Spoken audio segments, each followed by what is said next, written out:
ಬೆಂಗಳೂರು ಸ್ವಾತಂತ್ರ್ಯೋದ್ಯಮದಲ್ಲಿ ಪ್ರತಿಭಟನೆ ಕೂಡ ಕರ್ನಾಟಕ ರಾಜ್ಯ ಸರ್ಕಾರದ ಮುಖ್ಯಮಂತ್ರಿಗಳು ಡಿ.ಕೆ. ಶಿವಕುಮಾರ್ ಅವರು ಸಂಬಂಧಪಟ್ಟ ಇಲಾಖೆ ಅಧಿಕಾರಿಗಳು ತಮ್ಮ ಬೇಡಿಕೆ ಇದೆ. ನಮ್ಮ ಬೇಡಿಕೆಗಳು ಮೇ 22ನೇ ತಾರೀಕು ಏನು ಕಾರ್ಮಿಕ ಇಲಾಖೆ ಅದು ನೋಟಿಫಿಕೇಶನ್ ಮಾಡಿದೆ, ವೇತನ ಕನಿಷ್ಠ ವೇತನ ಜಾರಿ ಮಾಡಿ ಅದು ಈ ಕೂಡಲೇ ಪಂಚಾಯತ್ ನೌಕರಿಗೆ ಜಾರಿ ಮಾಡಬೇಕು ಅನ್ನೋದು ನಮ್ಮ ಮೊದಲ ಬೇಡಿಕೆ. ಅದಂತರ ಎರಡನೇ ಬೇಡಿಕೆ ಸೇವಾ ವೇತನದ ಮೇಲೆ ವೇತನ ಹೆಚ್ಚಳ ಮಾಡಬೇಕು ಅಂತ ನಾವು ಬೇಡಿಕೆ ಇಟ್ಟಿದ್ದೀವಿ. ಅದು ಹಣಕಾಸು ಇಲಾಖೆಗೆ ಕರ್ತವ್ಯವಿದೆ ಅಂತ ಹೇಳ್ತಾ ಇದ್ದಾರೆ, ಅದು ಈ ಕೂಡಲೇ ಜಾರಿ ಆಗಬೇಕು. ಅದಾದ ನಂತರ ನಿವೃತ್ತಿ ಹೊಂದಿದಂಥ ನೌಕರು ಇಲ್ಲ ಮರಣ ಹೊಂದಿದಂಥ ನೌಕರಿಗೆ ಇಡಗಂಟು ಅಂತ 6 ಲಕ್ಷ ರೂಪಾಯಿ ಕೊಡಬೇಕು ಅಂತ ನಮ್ಮ ಬೇಡಿಕೆ ಇದೆ. ಅದು ಹಣಕಾಸು ಇಲಾಖೆಗೆ ಕರ್ತವ್ಯವಿದೆ ಅಂತ ಹೇಳ್ತಾ ಇದ್ದಾರೆ, ಅದು ಕೂಡಲೇ ಜಾರಿ ಆಗಬೇಕು. ಮತ್ತೆ ನಮ್ಮ ಕರ ವಸೂಲಿಗಾರರ ಮೇಲೆ ಅನ್ಯಾಯ ಇಲಾಖೆಯ ಕೆಲಸಗಳನ್ನ ಹಾಕಿ ಒತ್ತಡ ಏರಿ ಅವರು ಕೆಲಸಗಳು ಮಾಡೋಕ್ಕಾಗ್ದಿರ ಅಂತ ಕಿರುಕುಳ ನೀಡುವಂತಹ ಸಂದರ್ಭ ಸೃಷ್ಟಿಯಾಗ್ತಾ ಇದೆ. ದಯವಿಟ್ಟು ಇಲಾಖೆಯ ಕೆಲಸ ಮಾಡಬೇಕು, ಅನ್ಯ ಇಲಾಖೆಯ ಕೆಲಸಗಳನ್ನ ಹಾಕಬಾರ್ದು.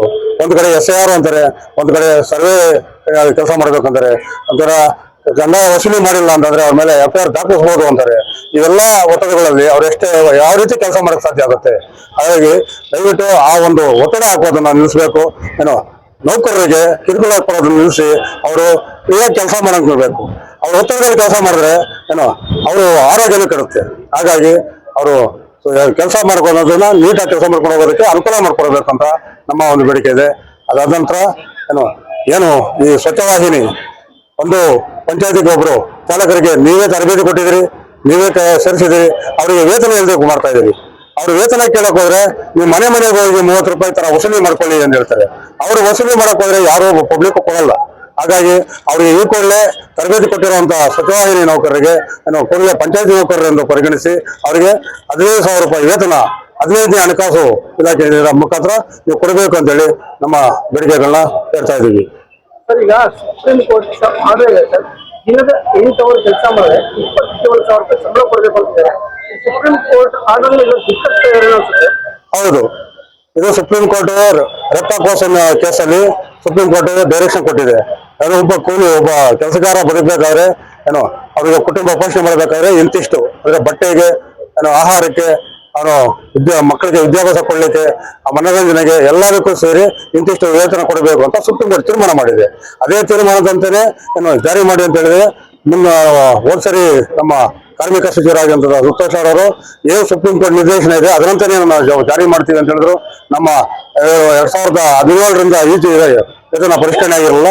ಆ ವೇತನ ಪರಿಷ್ಕರಣೆ ನಿರಂತರ ಹೋರಾಟದ ಫಲವಾಗಿ ಮೇ 22ನೇ ತಾರೀಕು ಆದೇಶ ಬಂತು. ಆದೇಶ ಬಂದ್ರೂ ಸಹ ನಮ್ಗೆ ಈ ಗಾದೆ ಮಾತಿದೆ, ಕೈ ಬಂತು ಬಾಯಿ ಬಂದಿಲ್ಲ ಅನ್ನೋ ರೀತಿಯಾಗಿ ನಮ್ಗೆ ಯಾರಿಗೂ ಜಾರಿ ಮಾಡಿಲ್ಲ.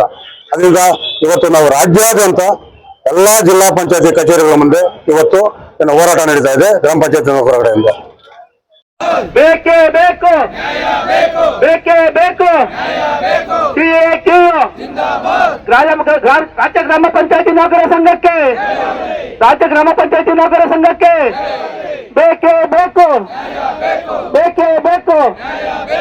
ಸರ್ಕಾರ ನಿಗದಿ ಮಾಡಿದ ಸಂಬಳ ಬೇಕೇ ಬೇಕು, ಸರ್ಕಾರ ನಿಗದಿ ಮಾಡಿದ ಸಂಬಳ, ಸರ್ಕಾರ ನಿಗದಿ ಮಾಡಿದ ಸಂಬಳ ಬೇಕೇ ಬೇಕು, ಬೇಕೇ ಬೇಕು. ರಾಜ್ಯ ಗ್ರಾಮ ಪಂಚಾಯತಿ ನೌಕರರ ಸಂಘಕ್ಕೆ, ರಾಜ್ಯ ಗ್ರಾಮ ಪಂಚಾಯತಿ ನೌಕರರ ಸಂಘಕ್ಕೆ